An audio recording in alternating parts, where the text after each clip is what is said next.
On Thanksgiving morning, roughly 30 million people will catch at least some of the Macy's Thanksgiving Day Parade on TV. For a lot of them, it wouldn't feel like Thanksgiving without the parade. Last week, we spoke with the parade's executive producer, Will Koss. I asked him why it's so popular. His answer was pure Tevye. I'd say tradition. Tradition is at the core. It's really about having this thing, this giant thing that shows up for you every Thanksgiving morning, and it's going to be a little bit of spectacle, a little bit of kitsch, a little bit of art. It's become a moment in time for all of us to drive back to. But even our favorite traditions are not guaranteed their place in the future. The Macy's department store has been around for 166 years, and they've put on a parade for the past 100. We spent last week trying to figure out how much money Macy's spends to make the parade and how much they earn from sponsorships and TV ad sales. That was one part of this story that interested us. The other part is the future of retail itself, or at least the kind of retailing represented by Macy's. They like to call the parade their annual gift to the nation, which is a nice sentiment. But there are two things you should know about that. This gift is likely quite profitable for the giver, which is unusual. Also, the Macy's parade may be one of the most valuable assets that Macy's still has. For most of the 20th century, Macy's was a retailing giant, but it's been in trouble for years. And if it were to disappear the way that Sears and Montgomery Ward and Lord & Taylor and many other department stores have disappeared, the parade would likely disappear as well. How likely is it that Macy's disappears? That's one of the questions we're asking in this episode. Macy's is a publicly traded company worth a bit more than $4 billion. That is not very much. The Target chain is worth about $60 billion. Walmart, $720 billion.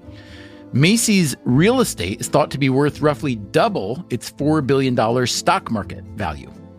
You could take that to mean that Macy's simply is no longer very good at being a department store, or that department stores in general are doomed. Over the years on this show, we've interviewed quite a few CEOs, and most of them were in thriving industries: biotech and software, energy and entertainment. We haven't talked much about the retail industry, but the fact is that a huge share of the global economy is a retail economy. So we thought this was a conversation worth having. Today on Freakonomics Radio, Macy's CEO Tony Spring makes his case. We are not just a retailer. We are not just a physical store. We are a celebrator of life's moments. We also hear a dissenting voice. Until it's successful, keep your mouth shut, because you create expectations that may not be realistic. And we look at another retailer who is swimming against the tide. I drove by the bookstore, and I could see in the window that people were really enjoying themselves. And I thought, that's what I want. But is wanting something enough to make it happen?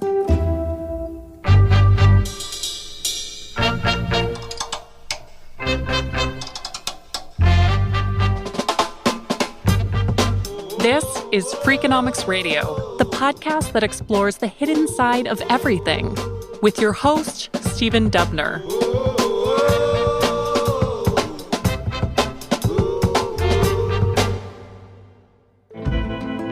Tony Spring became CEO of Macy's in February of 2024, and he was appointed chairman of the board a couple months later.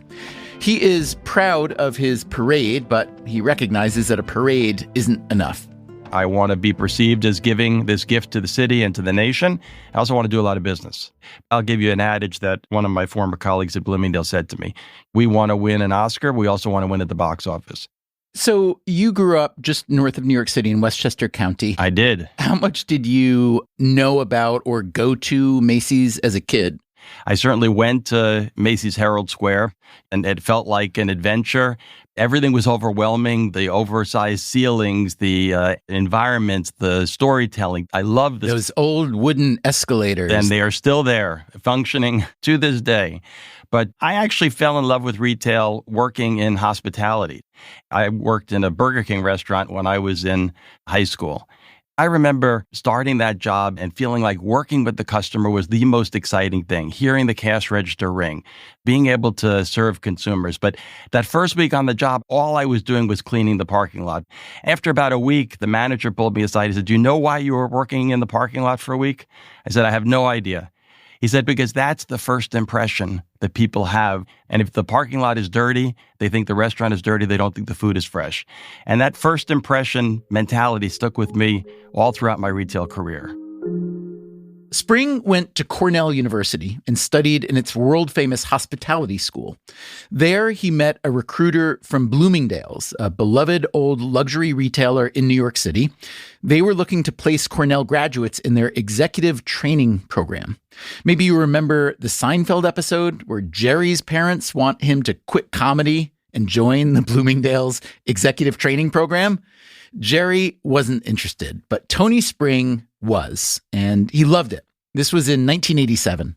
The company was well known for of-the-moment ideas. If you remember back in the late 80s, there were these rocking flowers that came out of Asia that moved to music. Bloomingdale's, they were the ones who sold the mood rings. They sold a piece of the Berlin Wall when it came down. They had merchandise out of India and out of China before anyone else. Bloomingdale's had by then long been part of a retail conglomerate called Federated. Macy's tried to acquire Federated, but failed. Soon after, Federated entered bankruptcy. A couple years later, Macy's entered bankruptcy, at which point Federated came out of bankruptcy and acquired Macy's. Got that? Federated became the biggest department store company in the U.S., but they also knew the power of the Macy's brand, so they changed the company name to Macy's Inc. and rebranded many of their other stores as Macy's. Although not Bloomingdale's, that brand was strong enough to stand on its own. In 2015, Macy's Inc. acquired the high-end beauty retailer Bluemercury. So those are the three main brands that today make up Macy's Inc. Bluemercury, Bloomingdale's, and Macy's. For now, Tony Spring says they will remain separate, but the mix will change as Macy's itself continues to shrink. Back in 2007, there were more than 800 Macy's stores. Now there are fewer than 500, and that number is due to fall again soon by quite a lot. So Tony Spring's job is to at least stop the bleeding. He does have a positive attitude. Even though a lot of America needs to re-embrace Macy's, there's still plenty of people who are shopping at Macy's. 41 million active consumers, 5 different generations shopping at Macy's. Earlier this year, Tony, you faced a takeover challenge from the investment firm Ark House and the asset manager Brigade. And this was not the first time that activist investors have come after Macy's. The current market capitalization of your firm is only around $4.2 billion as we speak, and Ark House offered $6 billion, I believe. I've read that your real estate portfolio is worth between $7 and $11 billion. First of all, does that estimate seem about right to you or no? I'll leave that to the real estate experts. All right. So what's your best case to shareholders for why they should be happy that you turned down that offer? Let's put it in context. It was a proposal, not an offer. It wasn't fully financed. After 7 months of due diligence, the board unanimously voted to move on and focus on creating value for our shareholders. We remain open to a valuation that is higher than we are today. But the most important thing we can do as a leadership team is get to work on delivering a better experience for the consumer. Okay. So the market cap is real. That's, verifiable. Let's call it $4.2 billion. Let's say that real estate estimate between $7 and $11 billion. Let's assume that that's accurate-ish. What does it say that your market cap is roughly half of the real estate value? Now is the time to buy Macy's. Okay. Anything more on that, though? Because, if I'm I look at it as being an absolutely attractive stock to buy. The multiple is low. The company has made a commitment to turn itself around and deliver a better experience for the customer. It's a portfolio company, so it's not just Macy's. You get Bloomingdale's and Bluemercury. And you're at a moment in time where there's been so much disruption in retail. If I could get in at an inexpensive price, why wouldn't I want to capitalize on the future of what this company is? And then, by the way, the real estate has value. The company's also proven over the last 7 years, we've monetized over $2.5 billion worth of real estate. Monetized meaning sold? Sold. So to your point, how can the sum of the parts not be worth more? Look, I don't get to value the company. I can only comment on how the company's been valued. We are a retail company first. We enjoy and benefit from a great portfolio of real estate. And we'll continue to look at opportunities to both acquire assets as well as divest of assets. When we're talking about the value of Macy's Inc. real estate, we're really talking about the bigger Macy's and Bloomingdale's locations where the company owns the building. They rent most of their smaller stores as well as their Bluemercury locations. Tony Spring is planning to close and sell around 150 of the bigger Macy's stores. This should raise roughly $500 million. At the same time, he plans to open some smaller Macy's stores and to expand Bloomingdale's and Bluemercury. We are ambitious, we are hungry, we are interested in being better in the future. You essentially have a healthy company that has, you throw in the parade, the fireworks, the flower show, a relevancy gap that will be addressed by this leadership team. I'm glad you brought up the parade, Tony. No one we've spoken with at Macy's wants to talk about the economics of the parade. It's plainly expensive to produce, but based on a rough calculation of sponsorship dollars and TV ad sales, it's obviously quite valuable to you as well. Is it possible that the parade is the most valuable asset in the Macy's portfolio? I wouldn't say the most valuable, but I would say it's a valuable asset in the Macy's portfolio. The same way I would say Herald Square is a valuable asset in our portfolio.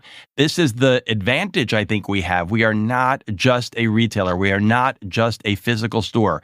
We are a celebrator of life's moments. I use the ordinary to the extraordinary.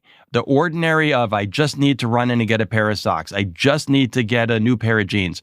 To the extraordinary, the parade, the fireworks, and how about your 50th birthday party? How about hopefully your one marriage to the person you love? How about the birth of your son? I mean, these are the moments that I think Macy's can be and should be and is known for.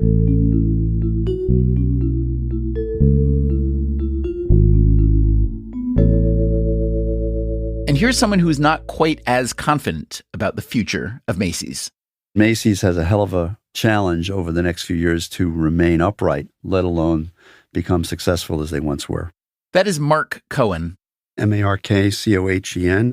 Cohen recently retired as a professor and director of retail studies at Columbia Business School. Before that, he worked for 30 years in the retail business. His first job was at Abraham & Straus, which no longer exists. His final job was as CEO of Sears Canada, which also no longer exists.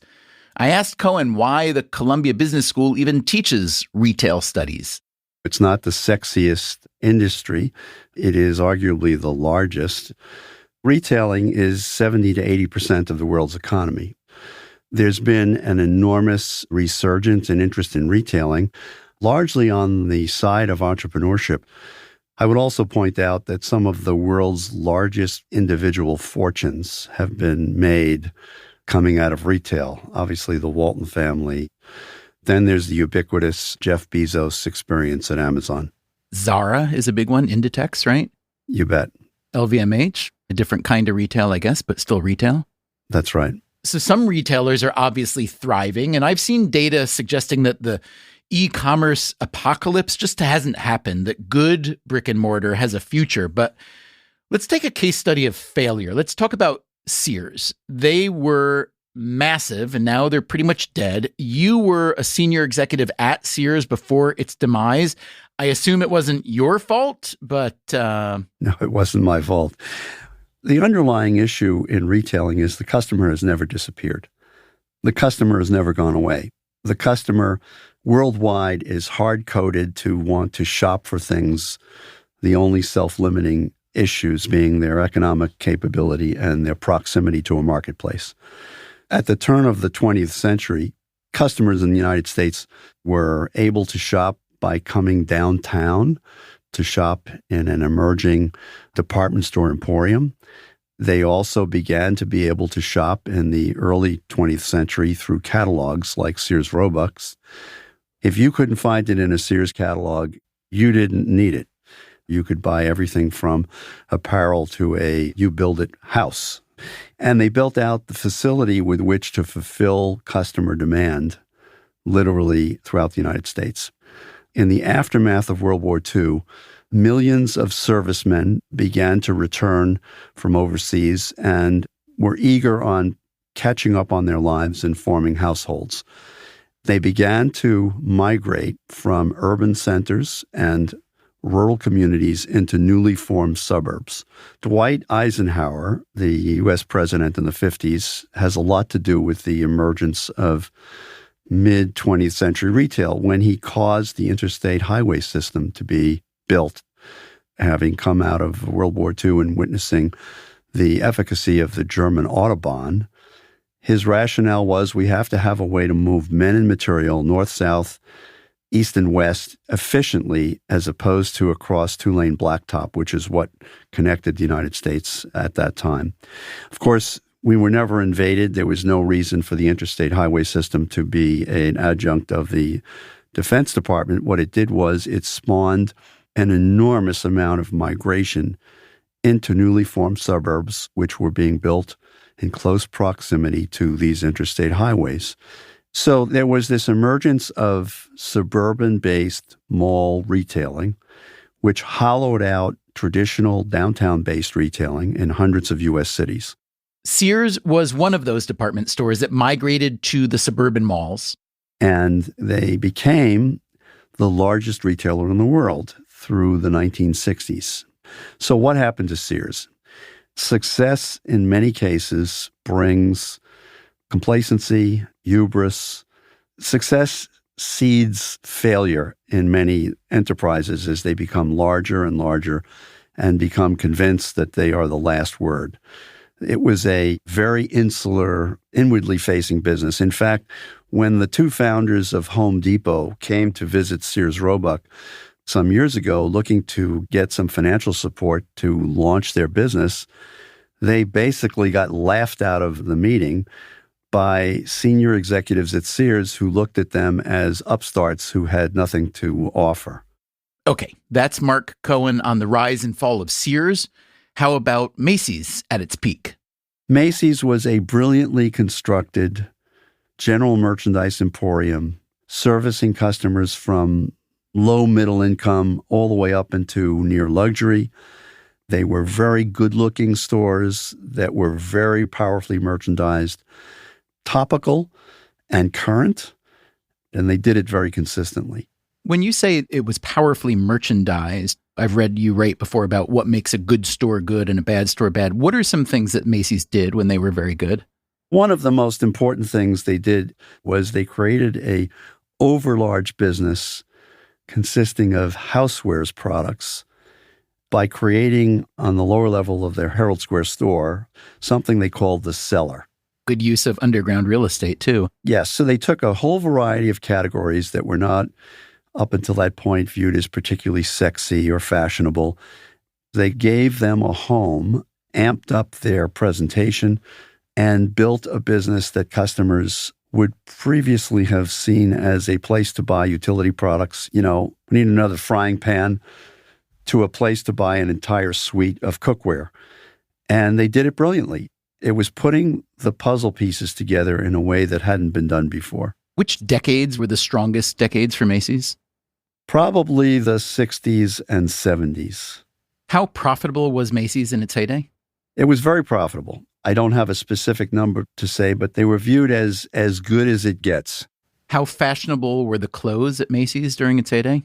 Very fashionable. They were purveyors of the best brands of the day. And Macy's also invested in a whole portfolio of private label brands in both apparel and accessories and in home. So you're telling us all these things that Macy's did, basically what Macy's stood for these several decades. When you look at Macy's today, what does it stand for? Well, unfortunately, and in my view, Macy's doesn't stand for anything today. A consumer-facing enterprise, a brand, a store, a website, has to stand for something. It has to have a point of view that not only is recognized by customers as something they want to associate with, but differentiates itself from competition and is able to defend itself from competition. So what'd they do wrong in these last several decades? Well, Macy's began to prop up their lagging productivity, and they began to play the last man standing game. Buy your competition and decide that's the secret to life, because now you don't have to compete with someone head to head. They also consolidated all of their regional banners under the heading Macy's. They did this in an attempt to retain their relevance, which was under tremendous pressure because of all of these specialty store chains. And then the big box off-mall retailers started to do an enormous amount of volume. And then, of course, there's Jeff Bezos' Amazon. I'm curious, as Macy's business and reputation foundered for all these decades, what kind of brands would no longer sell to them because they don't want their stuff in a Macy's? Well, Macy's has historically abused their vendor community. And I've used that word, and some former CEOs at Federated Macy's have objected to it, but they can't object very loudly because they know damn well that I'm telling the truth. They have been historically tremendously one-sided in their behavior. Many brands grudgingly supported their merchandise being sold at Macy's because they did not have an alternative. They now have alternatives.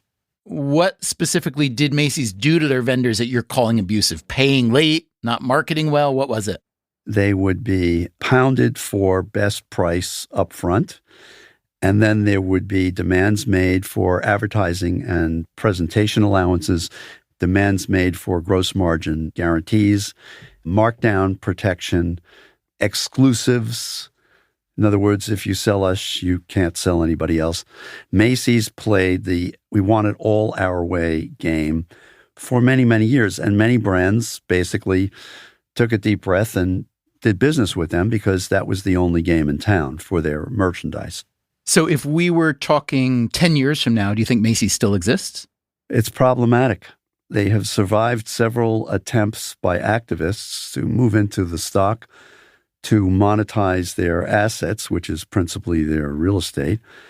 And they've all failed because, frankly, there's no there, even though you could argue that Herald Square in New York, Union Square in San Francisco are worth an enormous amount of money.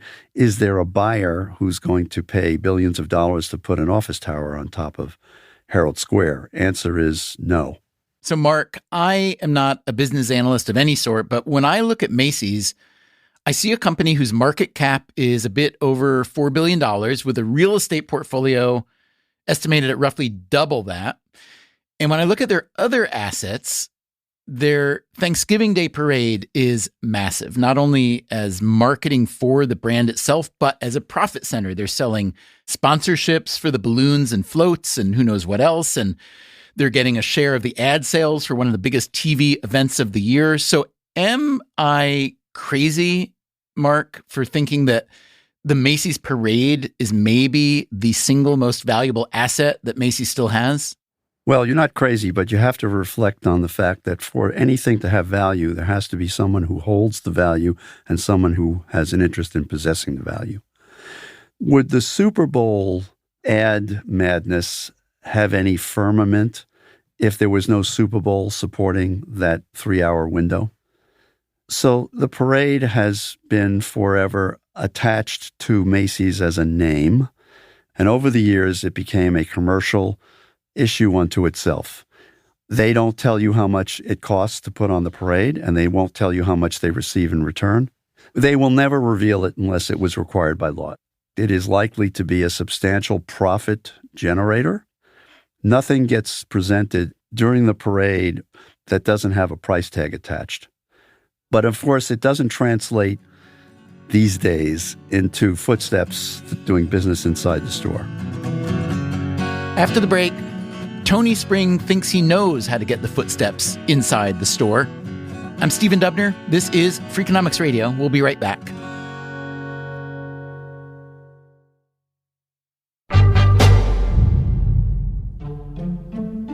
We've been talking about the fate of Macy's with Mark Cohen, a former retail executive and business school professor, and Tony Spring, the CEO of Macy's. Spring spent 9 years as CEO of Bloomingdale's, a more upscale store within the Macy's portfolio. And in early 2024, he took over the mothership. Spring knows, as does the entire retail industry, that Macy's Inc. is not in great shape, so he has been asked to engineer a turnaround. He came up with a strategy called a bold new chapter. The strategy is made up of really strengthening the Macy's brand, and that includes divesting about 150 stores that are no longer relevant. When Spring says divesting, that means shutting down the failing stores and selling the real estate. What else is in the bold new chapter strategy? It's investing into the improvements within our merchandise assortment. We've revamped the entire private brand portfolio, exiting brands that were no longer relevant, introducing new brands that resonate with multi-generations of consumers. I asked for an example of this. Right now, you have this trend on young kids, boys wearing perfume, cologne. They've seen it on social media, on TikTok. And so we got to lean into that. We got to have the best assortment of perfumes and colognes for kids so that they think of Macy's as being a great destination to buy their fragrances. Okay. What else is Tony Spring working on? Improving the condition of our stores, more staffing, better visual presentation, embracing different store formats. And then at the Bloomingdale's and Bluemercury brands, it's leaning into the affluent and luxury consumer. And surrounding it is this desire to take cost that is not visible to the consumer through automation, through reducing complexity out of the business so that we can give the customer just a better experience no matter how they shop. So here's something you've said in the past. I love stores. I'm a store guy, but bad stores are bad stores. You just told me that you are planning to close a lot of stores that are no longer relevant. What makes a bad store bad? What makes an irrelevant store irrelevant? You're the last store open in the mall. The store was built in 1965 for a different time period. The store has a roof that's about 37 years old on a 30-year lifeline. The elevator doesn't work. The escalator breaks 5 times a year. The brands don't want to sell us, so it's made up of private brands and brands that don't care about their points of distribution. I'm looking at something here, Tony. It's a consumer survey with 1,200 respondents. It shows that awareness of Macy's is incredibly high, 88%. But then when you look at the other categories, Macy's popularity, usage, loyalty, Macy's buzz, those are all in the 20 to 30% range. That is an unbelievable gap. So what makes you think you can recover from that? I'm a big believer in self-awareness and ambition. You need to know who you are before you can get to what you want to be. We spent a greater part of 18 months basically saying, we're not good at this. We need to work on that. This needs to be stronger. We did our own version of that same survey, which said high level of awareness, not a strong enough level of conversion. The issue remains with us. How well do we execute our strategy? How fast do we move? How well do we communicate those changes? So there is a practice among some businesses called a pre-mortem. I don't know if you've ever heard of this. I am very fond of it.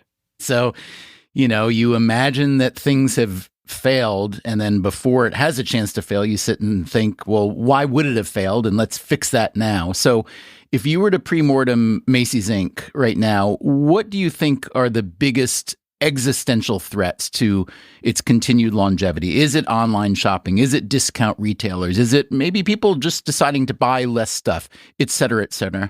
I think disintermediation, the brands being able to go directly to the consumer, the brands deciding that you are not as important a point of distribution.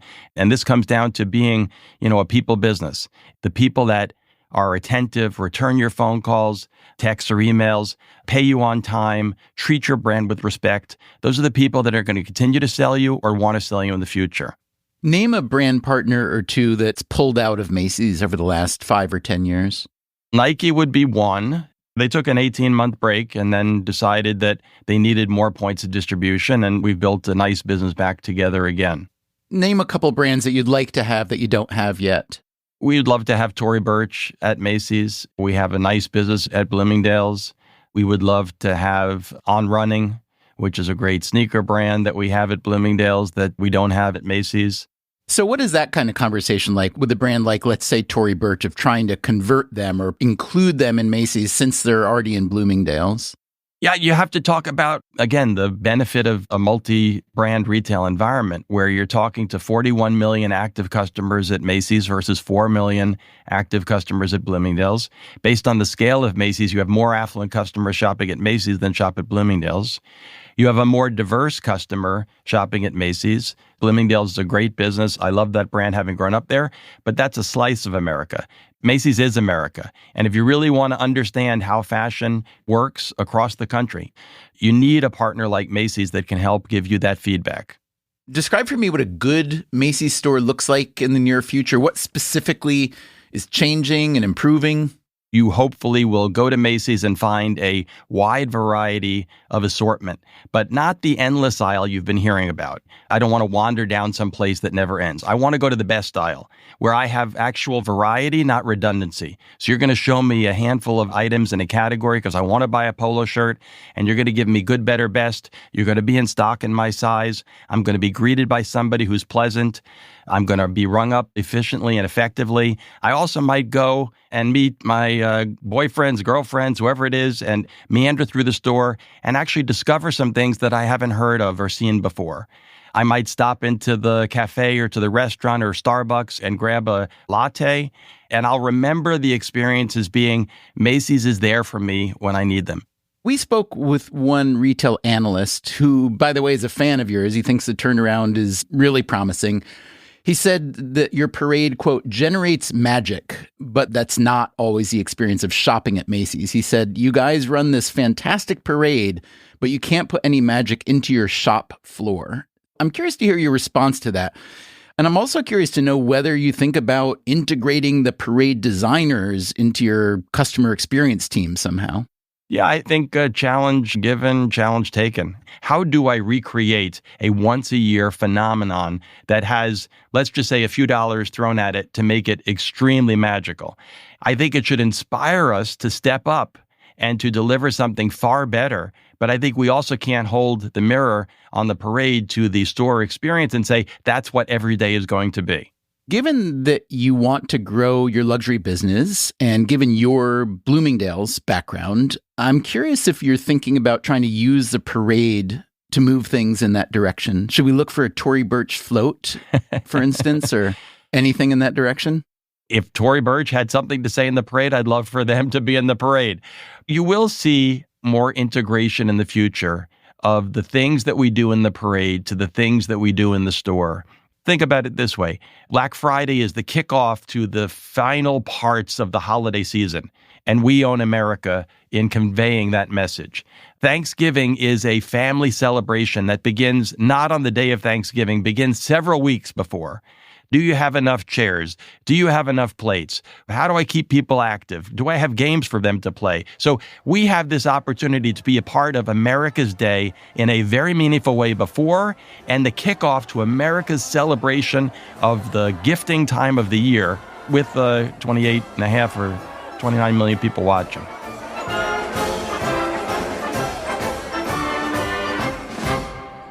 By the way, Macy's does already sell some Tory Burch merchandise, like watches, fragrances, and sunglasses, but not the more expensive items like bags or shoes, which they would like to sell. So, we just heard Tony Spring's plan for a bold new chapter. Will it work? I have no idea. The bad news coming out of Macy's doesn't seem to stop. Just recently, Macy's revealed that an employee had intentionally hidden around $150 million in delivery expenses over the past few years. This news forced a delay of the company's quarterly earnings report. That is bad. While the retail industry may not be as technically complicated as a lot of the industries we're used to talking about on this show, like healthcare or artificial intelligence, it is plenty complicated in its own way. This makes it hard for any outsider to predict whether Tony Spring will be successful. So we went back to an insider, Mark Cohen, the former retail executive and business school professor, to ask what he thinks of the bold new chapter strategy. Well, I'm generally speaking hostile to sloganeering. And Macy's has been guilty of sloganeering for well over a decade. They were invested in the magic of Macy's, which basically there was no magic to Macy's. The most recent CEO was all invested in something called a Polaris strategy, which, not to be crude, was more bullshit than real. There's no there behind what Tony Spring has been able or willing to describe. His general description of improvements in terms of making the assortments more relevant to consumers, that's kind of like motherhood and apple pie. I don't decry him for saying those words, but at the end of the day, I'm from the school that says, come up with the idea, put the idea in place, measure its success v. failure, and once it's successful, start talking about it. But until it's successful, keep your mouth shut, because you create expectations that may not be realistic. When's the last time you were in a Macy's? A few months ago. I passed through Herald Square whenever I'm in Midtown, and some time before that, I hit a bunch of their suburban branches in Metro New York. When I'm asked to comment about someone's success or failure, I try to be at least up to date in the observations that I make. So what did those Macy's stores look like to you? They look terrible. I'm told that Tony Spring has begun a process of cleaning up their act. I don't know him, but I know him by way of background. He did a marvelous job of ensuring that Bloomingdale's was a pristine, up-to-date, well-presented store. And so I'm told there has begun a process of improvement that's visible. This literally means turning the stores into something far more clean, neat, and friendly than they had become under prior regimes. Okay, so the clean, neat, and friendly I get, but you're also talking about the lack of good assortment, the lack of stuff that people want. What do they need to do there? Well, you have to start with clean, neat, and friendly, and then you have to fill the store with merchandise customers really want to buy. How hard can that be to figure out? That is the codex of retailing. That is enormously difficult to do. It takes years and years and years to build a team of people who can create assortments, which, by the way, have to be created, recreated, represented almost every day, especially today when the customer's loyalty can't be counted upon. If you please a customer today, they may very well come back. If you piss them off today, they may never come back. After the break, we talk to a very different kind of retailer who seems to have the loyal customer thing all worked out. It's gorgeous inside. The building itself is so cool. I hate change, but I think some of the stuff he's doing is good.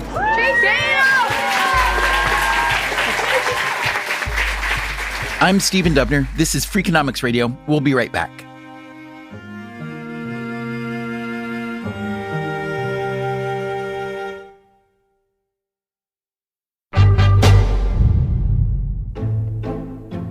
How do you design a store where people are dying to shop? Macy's is trying to figure that out. Again, having been largely unsuccessful for the past few decades after building one of the biggest department store chains in history. At the very least, Macy's does know how to throw a killer parade. Last week, in part 1 of this series, we heard from Jeff Kinney, author of the Diary of a Wimpy Kid books, which have sold nearly 300 million copies. For the past 14 years, Kinney has had a giant balloon in the Macy's parade, a balloon of Greg Heffley, the Wimpy Kid himself. Jeff Kinney lives with his family in Plainville, Massachusetts, and he has built a mid-sized media empire around Wimpy Kid. Spin-off book series, films, a musical, board games, quite a bit more. And he's got one more project that is related-ish, but not quite. We have a bookstore in the center of town, which is called An Unlikely Story, which has been in business for about 9 years. If I were to come visit your bookstore, how much Wimpy Kid do I see there? You'd see very little Wimpy Kid at the bookstore. We've got a statue of Greg on the main floor, but mostly it's a general bookstore. You've probably never heard of Plainville. Only about 10,000 people live there. I moved up to Massachusetts in 1995. My wife and I picked Plainville by creating a Venn diagram of 3 locations: Boston Logan Airport, TF Green Airport in Providence, and then my wife's parents live in Worcester. And right at the intersection of those 3 places is this little town called Plainville.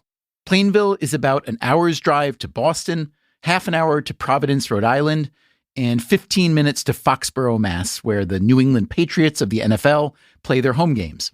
So what led Jeff Kinney to build this big bookstore here?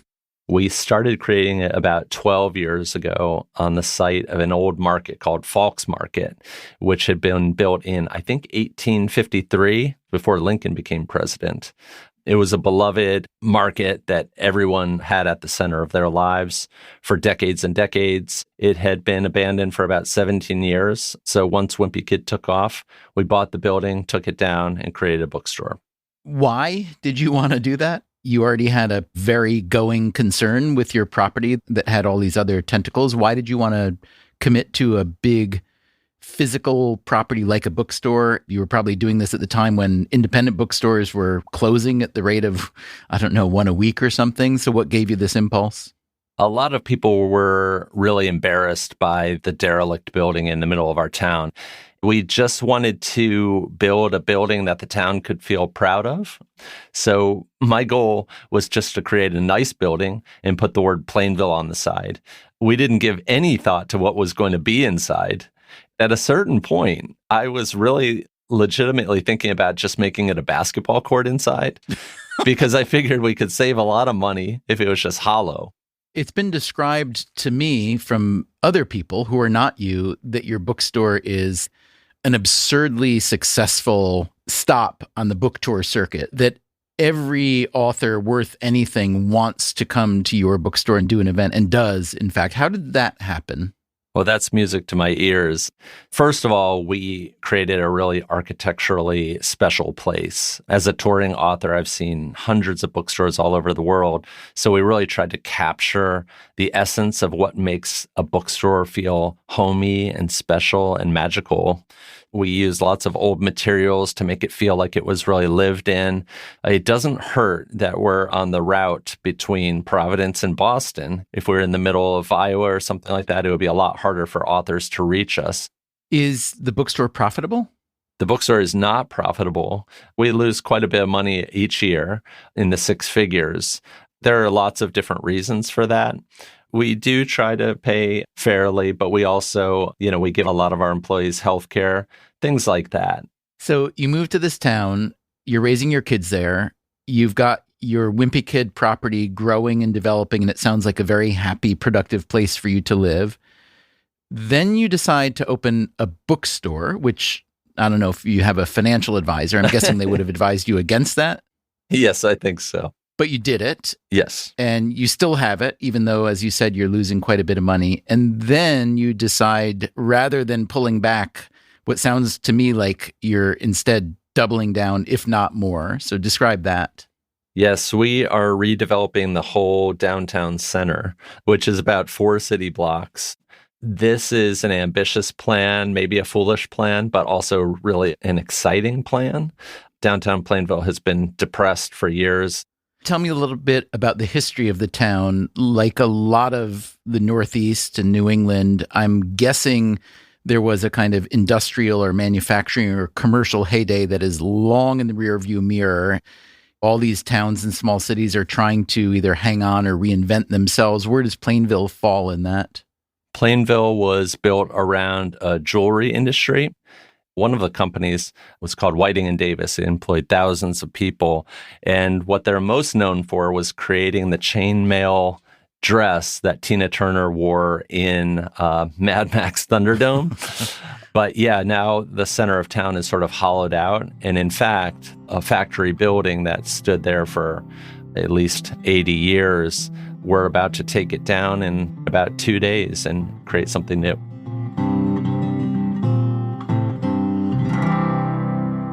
we decided to take a drive up from New York to see Plainville for ourselves. It took about 3.5 hours. Getting close to town, we pass some outlet shops, some nice houses, and some not so nice houses. We keep going, and there on Route 1A, we instantly see that Jeff Kinney was right. Depressing downtown, really nice bookstore. The contrast is stark. I could imagine an author driving into town on a book tour thinking, I'm going to kill the publicist who sent me here. There aren't a lot of buildings. Most of them are run down, tired. And then you come upon an unlikely story. I finally get the name.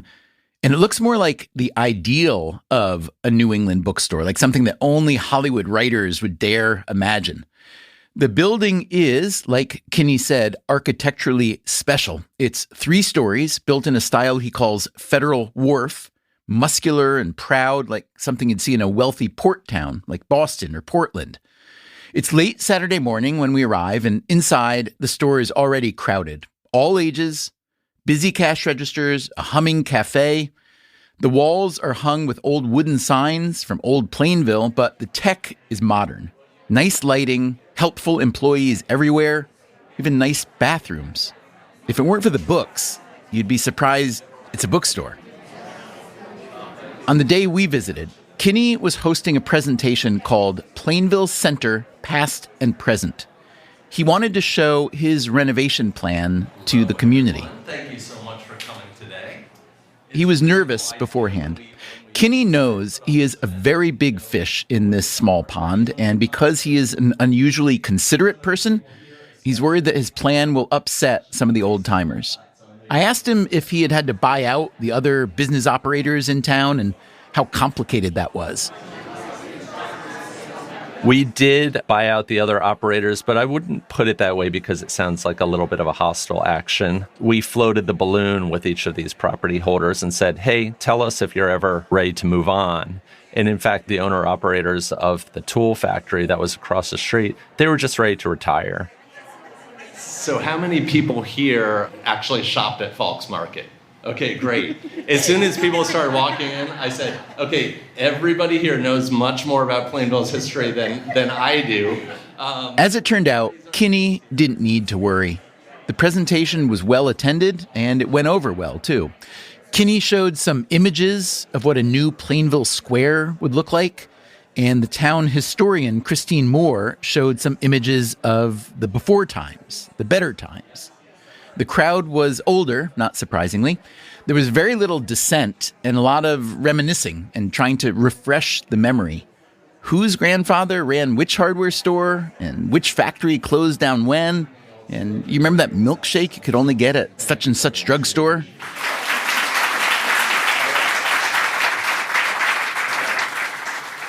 Afterward, Kinney invites us outside to see what will be where, if everything goes according to his plan. We are at the intersection of Bacon Street and 1A in Plainville, Massachusetts, and this is where Plainville Square is going to come to life. So far, we have a bookstore and a parking lot, but this is going to become an anchor restaurant, a beer garden, hopefully an Airbnb, and maybe a few other buildings as well. But right now, you're here on a day when this is ash and dust. You know, we just took down 7 buildings, so if you had been out of town for the weekend, you might feel like the town you grew up in has been flattened by a hurricane. But, you know, this is the palette that we have to work with, and we're going to start building up. What's your budget?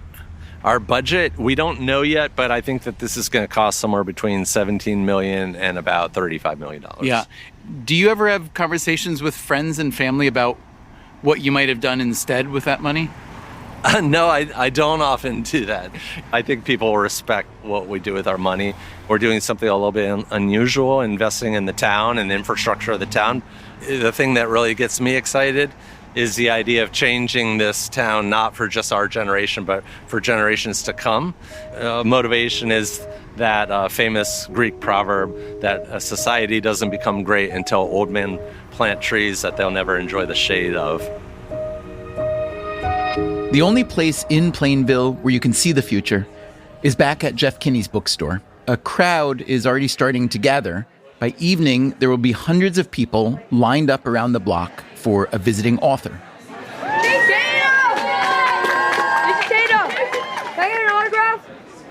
The author is a local hero, Jason Tatum of the Boston Celtics.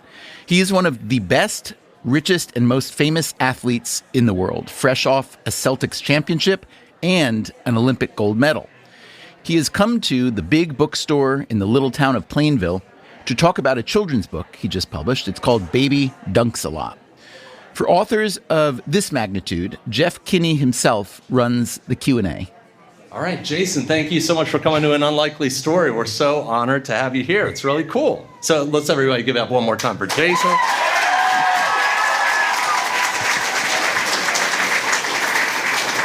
So you've done lots of different events before, Q&As and things like that, but have you ever done something like this as an author?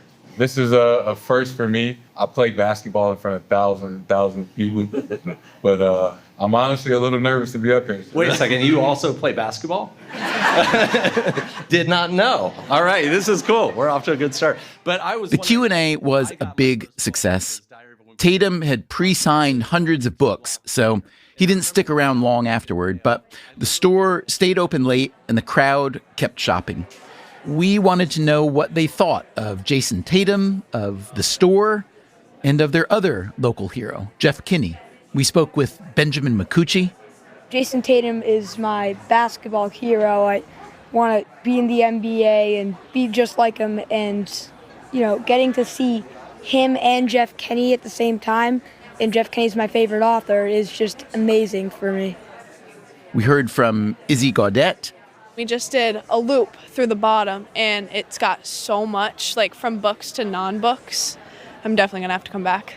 And here's Chris Alba. Growing up here in North Attleboro, this corner was always it was a very dilapidated building, very old, and it didn't look great. He's totally redone the way this entire area looks. It's really popular, and it looks awesome. So I love it.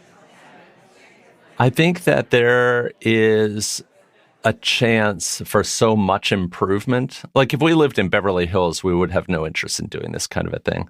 But Plainville can be changed in a really outsized way. I assume it felt like you were rowing against the tide by opening an independent bookstore in a relatively small place. But it does seem like independent bookstores are back on the rise. They've done fairly well through COVID and then post-COVID. It strikes me, and I may be wrong, that as the world continues to get bigger and faster and more consolidated and more digital and more connected, that there's a counter push for a return to the handmade and the homemade and for community. What's your view on that? I think there is. I think that people are craving this feeling of connectedness. I'm really surprised that the effects of COVID have had such a long tail. I think we're seeing the effects of COVID on these 20-something-year-old people who, didn't have a high school graduation, who now want to go into jobs where they work with peers physically in person. I think that a bookstore is part of that experience. But I also think that there's a practical aspect to it, is that you really can't replicate the book buying experience online. It's similar to the record buying experience. We grew up in a time where you went to the record store and you flipped through the big albums and looked at the artwork and heard the music overhead. It was just better. So, Macy's is undergoing its own rehab or renovation at the moment. They're trying to figure out how this very old-fashioned, still prominent brand can persevere and succeed in the 21st century. And it strikes me as their challenges are similar to what you're trying to do now, which is build a place or create a space where people want to be with other people doing stuff that a lot of people stopped doing during our digital revolution. Do you see any connection between yourself and someone like them, some big corporate entity that's trying to reinvent their future? One of the things that's been really surprising to me is that a major beer operator, and I can't name names right now because we haven't signed papers, but they're interested in being in downtown Plainville. And I said, why are you interested in being here? And they said, because if you're here, you're the thing that people do. If we go into Boston or a big town like that, you're competing with 30 or 40 other restaurants. But in a place like this, you've got a shot at becoming the show. So it's possible that if we set the table just so, that we will get partners that we weren't expecting to get. And maybe Macy's could be a part of something like this. I'm very curious about what's going to happen because we're asking this really big question, which is if you invest in your downtown, can you change the fate of a town? Can you change the way that people feel about the town? Can you make the town a model for other towns? I don't know the answer to that. And I think that's going to be my life's work, is figuring out if this kind of thing can work. This made me think of the slogan that Macy's has adopted for its turnaround, a bold new chapter. That could have also been the name of Jeff Kinney's bookstore, but an unlikely story is better. In fact, an unlikely story might not be a bad slogan for Macy's, considering what it is up against. So I went back to CEO Tony Spring, and I asked him what he thought of Jeff Kinney's new and improving Plainville, and whether Macy's might consider opening up some kind of store there. We are always open to evaluating different real estate opportunities for retail. I applaud what he's doing. I want vibrant towns across this country. Spring still lives in Westchester County, where he grew up.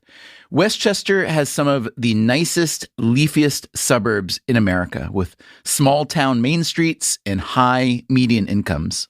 My town, we probably have more banks and restaurants than anything else, nail salons. I miss the candy store. I miss the bookstore. I miss the record store. Retail is that mix of variety that creates the reason for the stroll and the reason to spend locally. So we want Macy's to be a part of that experience. I wish Jeff the best. I would say follow the adage from Cheers, make sure you know everybody's name. Those little touches make the absolute difference in where you choose to shop again. It's hard to predict the future of Macy's or the future of Plainville, Massachusetts.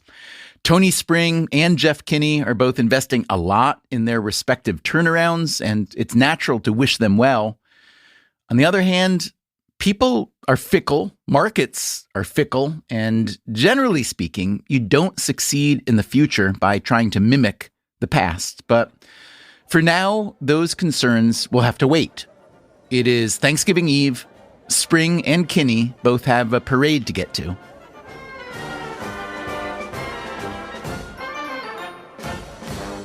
I'll be with my wife. I don't think my kids will come because they'll probably be cooking Thanksgiving, and maybe a brother-in-law or sister-in-law or two, and the Macy's leadership family, and hopefully some customers and colleagues will sit in the grandstand like many others, and will enjoy the parade as it hits 34th Street. There's something really hypnotic about seeing one of those giant helium balloons move between the buildings. It's the outsizedness, which is so exciting. It's really cool when you see a giant Papa Smurf go by somebody's window, or Clifford the Big Red Dog, and you see the scale of the thing. What do you think the parade represents? It's this weirdly old-fashioned, traditional event that, in a world of much more dazzling modes of entertainment, draws 30 million people a year on TV, which is astonishing to me. So what does it feel like to be an essential component of that? It feels like legitimacy to me. It feels like you're making a statement about your brand, that you're not just wishing and hoping, that you're a part of this. It's like a theory or a thesis that you're saying, I think we belong here. And then after a certain amount of time, you say, you know what, we do belong here. This is right. Do you interact with other property creators or representatives at the parade? I've become friends with Jeannie Schultz, the widow of Charles Schultz, and it's a small club, so it's pretty cool to be a part of that club. In a battle of balloons, would Greg or Snoopy win? I'm going to switch the question to be the Muppets. The first year, Diary of a Wimpy Kid, Greg Heffley was right behind Kermit the Frog. And you think he could have taken him? Well, I was staring down the backside of a frog, and I said, that feels about right to me, you know. My thanks to Jeff Kinney and the Plainville crew for spending time with us. Ditto Tony Spring and the Macy's crew. Also to Mark Cohen for his sober retail insights. And thanks especially to you for listening. I hope you have a great holiday season. Meanwhile, coming up next time on the show, the real world remains challenging. Putin looked great physically, was relaxed, cracking jokes, some of them at our expense. We hear an insider's view of Russian ambition, Ukrainian desperation, and the American response. Our politicians aren't leading, Republicans or Democrats. We speak with John J. Sullivan, former Deputy Secretary of State and U.S. Ambassador to Russia. That's next time on the show. Until then, take care of yourself. And if you can, someone else too. Freakonomics Radio is produced by Stitcher and Renbud Radio. You can find our entire archive on any podcast app, also at Freakonomics.com, where we publish transcripts and show notes. This series was produced by Alina Kuhlman, and we had recording help from George Hicks and research help from Daniel Moritz-Rabson. Our staff also includes Augusta Chapman, Dalvin Abuaji, Eleanor Osborne, Ellen Frankman, Elsa Hernandez, Gabriel Roth, Greg Rippin, Jasmine Klinger, Jason Gambrell, Jeremy Johnston, John Schnarrs, Lyric Bowditch, Morgan Levy, Neil Carruth, Rebecca Lee Douglas, Sarah Lilly, Teo Jacobs, and Zach Lipinski. Our theme song is Mr. Fortune by the Hitchhikers, and our composer is Luis Guerra. We used to be Slacksville for a time, I think unofficially, and so Plainville seemed like a giant upgrade.